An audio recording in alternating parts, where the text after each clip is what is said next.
But we had a nice sesh this morning. A bunch of quick little one-hitters for some dank trades and good green vibes across the board.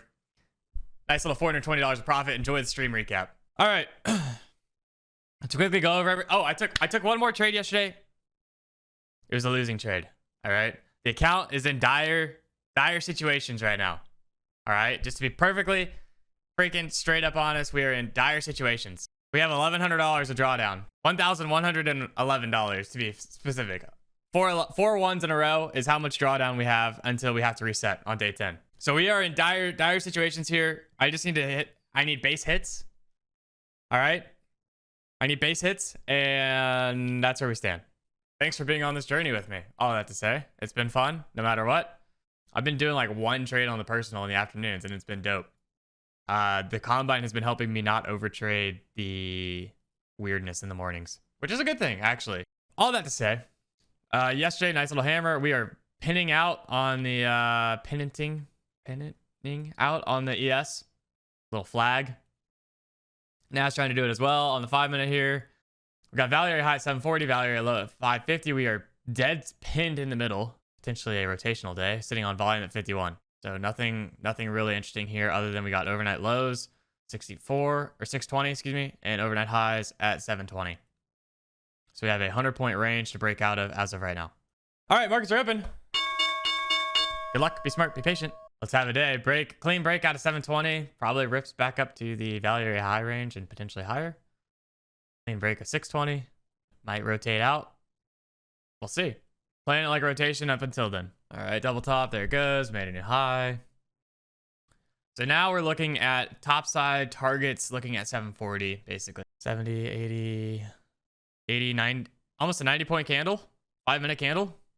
Nice rips. Delta showed the way there. I just didn't trust it, to be perfectly honest. I mean, Delta was looking very good, but I did not trust any of it. All right, we're coming up onto yesterday's value area high here. On the little rebounds, yesterday's prior highs as well. Kind of like the scalp long here. If we're going to keep moving up. A little bit of selling though.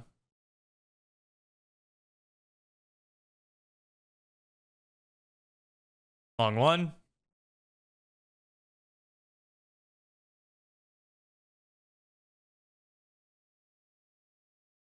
And we're out. There's our 7-point scalps. Like we said at the beginning of the day, we're going to be scalping up today. Scalp Mafia's back.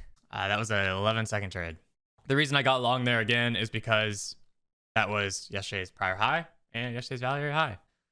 Decent support there. Even though we don't have a ton of volume there conducted there yet, decent support off of yesterday's high on the pullback. This looks heavy. I think we rotate down a little bit across the board. Let's see, short-term trend would be right about here at volume. More aggressive entry would be 55. Not going to get that one either. Take it off. Don't really just want to go like full chase mode on this thing, but we are like cracking below the prior low here on the Nas. Back inside yesterday's value area. Kind of a lot of things.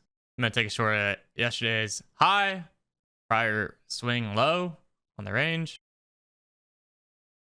Short one.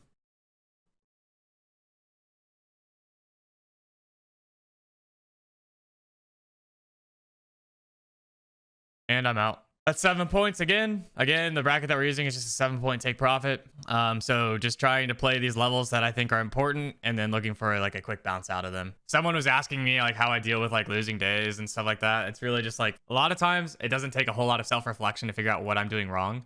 In fact, I even made a tweet thread about this yesterday. Like, knowledge is great, but it doesn't mean anything if you can't execute on it. And so like yesterday, I feel like I have the trading knowledge personally to be able to know what I'm doing right or wrong. The problem is execution and the discipline behind it, right? If I am not disciplined, patient, and I'm not executing what I know in my head to be accurate and correct, which makes me money, then I'm going to have a day where I lose money. So like, how do I get back into that mental state of being disciplined and patient? It's literally forcing myself to be.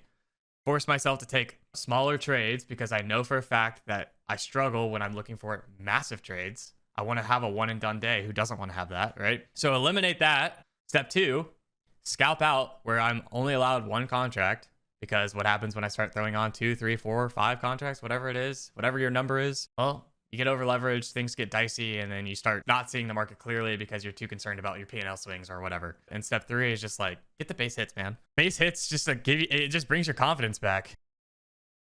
Yoink! I looked down at my phone for like 2 seconds. Slapped across the board, 40-point yank, 50-point yank, basically, actually. A great example of what happens when all the volume is conducted near the high of the day. Value area low at 85, view up at 90. Long one. View up.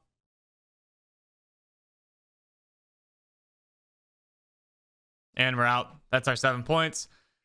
And we're up $420 on the day. That was just a VWAP bounce. Nothing more to say, nothing less to say. You typically get a decent little bounce off VWAP, so there you go.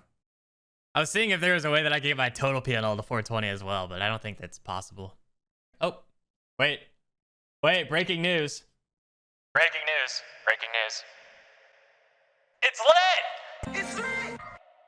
Yo, shout out for the 420 plus thumbs up. 420 thumbs up with 420 PNL. We're blazing back to the green. The PNL is high. Ish. Could always be higher. Oh, man. Oh, what I was going to say. So we watched Top Gun last night, and I was like, hey, Julia, maybe I get rid of all of this and I just get the mustache back. And she just texted me. Maybe you should mustache your trip. I could be coming back stashed up. Stashed out of my mind.